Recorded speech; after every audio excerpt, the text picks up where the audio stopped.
Why is Jalen Brunson such a good finisher? It's not like he jumps over people. Instead, he's able to find finishing windows because of his ability to play off 2 feet. If you find yourself getting to the paint but struggling to score in traffic, we've got exactly what you need. In this video, you'll learn 5 different 2-foot finishes that will allow you to finish with strength and balance when you get to the rim. These finishes are taught by some of the top high school and college coaches in the country and have proven successful at all levels. Add them to your bag and watch your points per game soar. Before we get to the videos, make sure to click the link in the description to gain access to 3 free skill development workout videos. Now let's get to the video.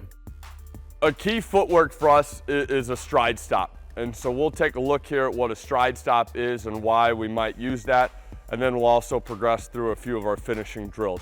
But this is really important just when it comes to the way we react to an advantage. Create an advantage, react to an advantage, and the guys need to continue to play off that. So we'll take a look at a stride stop here. I've got Will and Matt at the top of the key here. Duck, you want to come out and defend again? All right.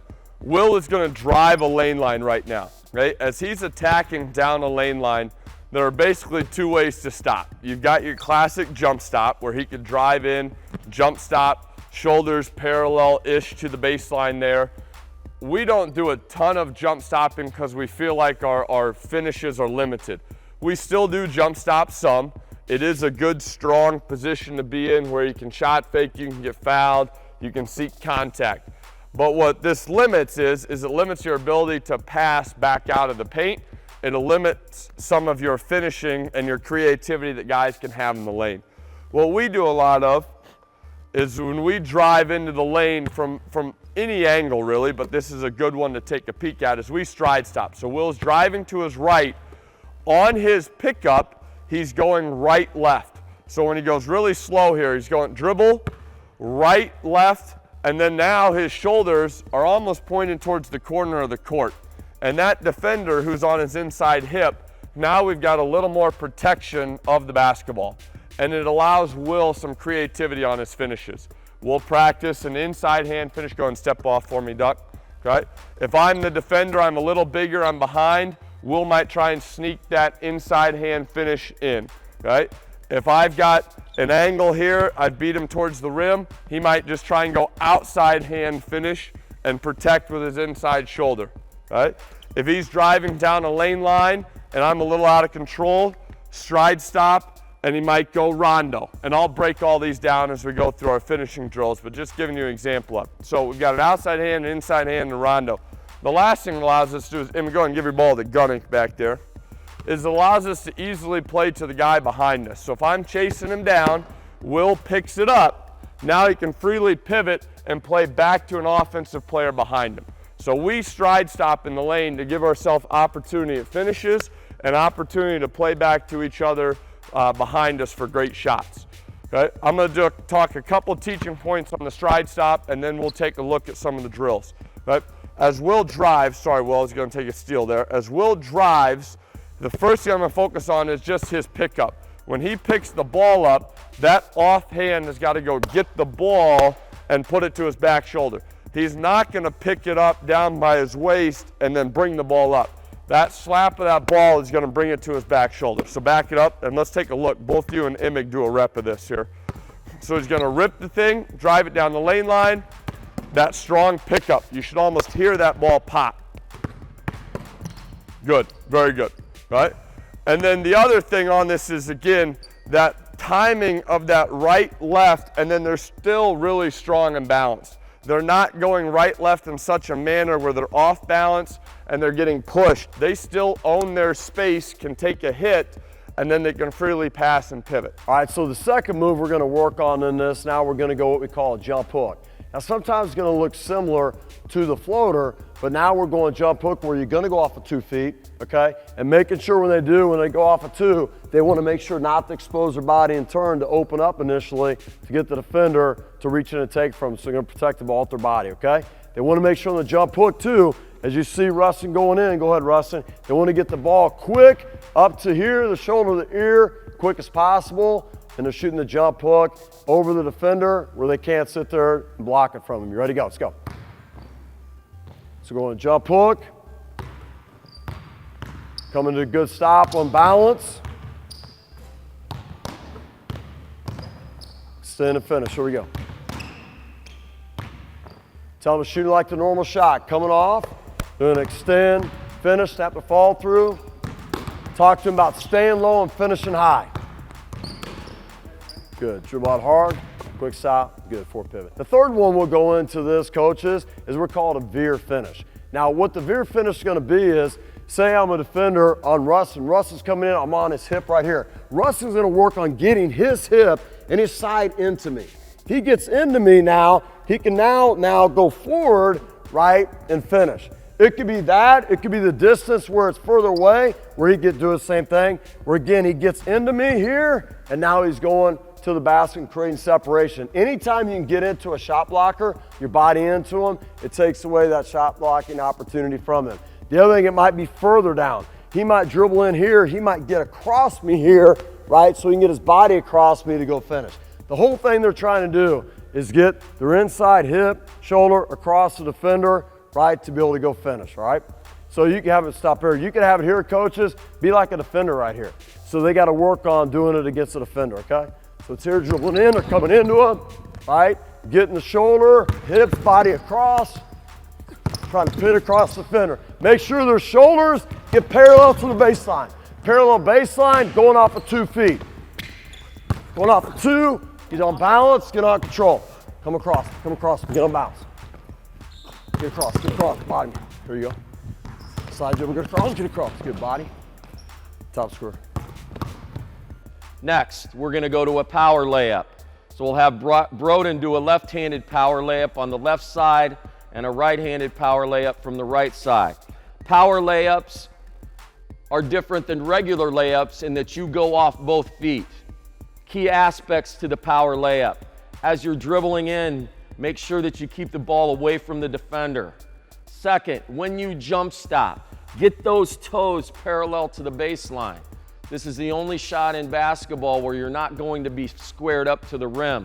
In fact, you're going to be squared to the baseline, so your inside shoulder can be as a defender, a second line of defense to the defender. You protect the shot with your inside shoulder.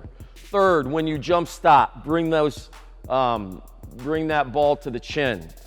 Left hand power layup and then right hand power layup. Go for it, Broden. Good, attack, eyes up, chin. Good, attaboy. Going to the other side. Get those toes to the baseline. Good, use a good jump stop. Okay, let's try that again. Use a jump stop. I still really believe in the jump stop. The jump stop keeps you balanced. It keeps you springy. Also, when you jump stop, these are like shock absorbers. Get yourself down there. Make sure that they give a little bit to soften the blow and keep you springy to lift. Go.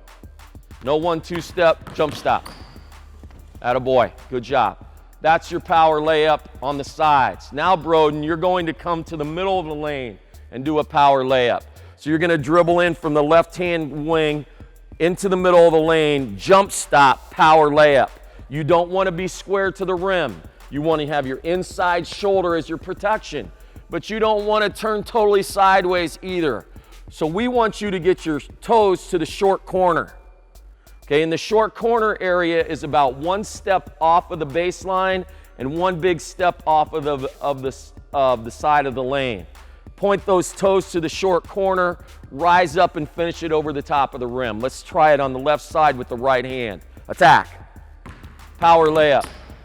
Excellent job. Now try it on the left side, or excuse me, from the right side, going to the left hand. Attack with the left hand, jump stop, power layup. Pretty good. Notice he gets the ball right over the front of the rim. You can bank the shot from the middle of the lane, but whichever you choose to do, be consistent with it. Last key point on any finish is this, on these finishes that I've shown you, the layup, the power layup, and the crossover layup. Your eyes are essential. Try to stay away from lazy eyes. Lazy eyes are eyes that snap to the bankboard late. As soon as you pick up the dribble, the eyes go up. Don't wait. Go. Power layup in the middle of the lane. No lazy eyes. Snap them. Attaboy. Good. Now, show us, let's go back to the same side. show us the same thing with lazy eyes. Wait until you hit the ground and on the jump stop and start to shoot before you pop your eyes up. Go. Good. Just a little bit lazier, not as cleaner. Lazy eyes, take them out of your arsenal. Sharp eyes mean more success. One more, this side. Good, good job. All right, now the finish we're getting into is what we call the pro hop. In a game of basketball, probably one of the biggest momentum turners in the game is what we call taking a charge. And when someone takes a charge, you have, 4 of the teammates sprinting over to pick a teammate off the floor. The bench is going nuts, waving towels, going crazy. And then the individual that picks up the charge might be a key player on the other team, and now they're a 5th way out of the game, okay? So now we earn a possession in the game of basketball. Besides a dunk, that's probably one of the biggest momentum turners in the game of what we have, besides now the three-point line is becoming relevant too. But that's something that is a momentum turner. Now, when I say that is, we don't want to get it to where if I had the basketball and say I beat a defender, my defender, Nick's over there from help side, and I beat my primary defender to the basket I'm attacking, and he's coming over, we don't want to just run and barrel somebody over, right?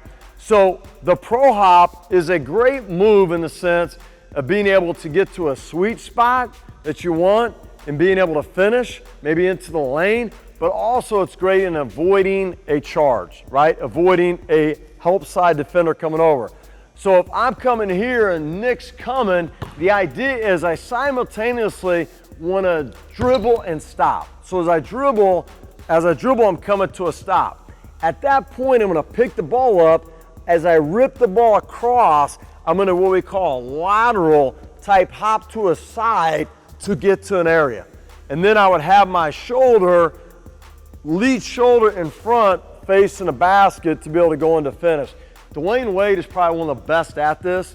He gets so much separation. He makes a long hop and he avoids contacts and gets into a finish, into a shot.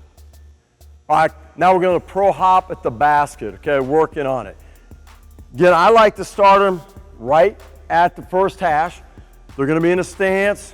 They're going to be squared up. I'm going to tell Brady he's going to try to simultaneously dribble and come to a quick stop. This is not a jump stop. It's going to be a quick stop. Both feet barely come off the floor, land at the same time. When that happens, he's going to then rip the ball across, tight with it, rip it, okay? Tight across his body by his shoulder area here. And then as he rips it, he's going to get that lateral side hop into the lane, get somewhere with your hop.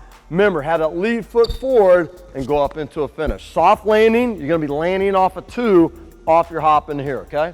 You smash dribble, you got to stop at the same time. Good, Keenan, good, good, good. Staying low, good. It's all about footwork. You got to talk to even older kids. These are high school kids we're working with, and even older kids, it's so much about the footwork. Creating space, that's good right there. Very good, Nick, very good. Good. You notice Nick, when he did that one, he stopped here, and he got all the way to here. He exploded to create separation. So now we're going to three-point line. They're attacking coming in. Good, making sure they're avoiding you. It's after that hard smash dribble, they're gonna pick it up, violently pick it up, rip it across, hop and get us. We'll do it again, Keenan. You're good. We'll wait for it. Go, let's go. There you go. Get some more. Let's go. Yeah, that's it right there. Good, Nick. Good, Nick. Nick really explodes off that. That's better right there, Mike. Good, good, good. So again, when you're working with the kids, a lot of times at the beginning, they'll be like this. They're gonna dribble, stop, and then maybe their side hop is right here and they're getting nowhere. But as in like Nick, come here real quick. So as in Nick did it, watch him again. Go ahead and dribble in, go ahead. When he side hops, go ahead, do it live. Boom, he gets somewhere. He really gets distance. And now he's gonna create the separation. So really talk to your kids about that as they get through the footwork and they understand it. Then start to extend themselves, start to drive off. Really create separation from that help side defender so they can't react and make a play on you. We hope you enjoyed this finishing moves video. If you want instant access to 3 individual skill development workout videos, make sure to click the link in the description. Be sure to click and subscribe and then click the bell button so you're the first to know when we release more new videos. Thanks for watching.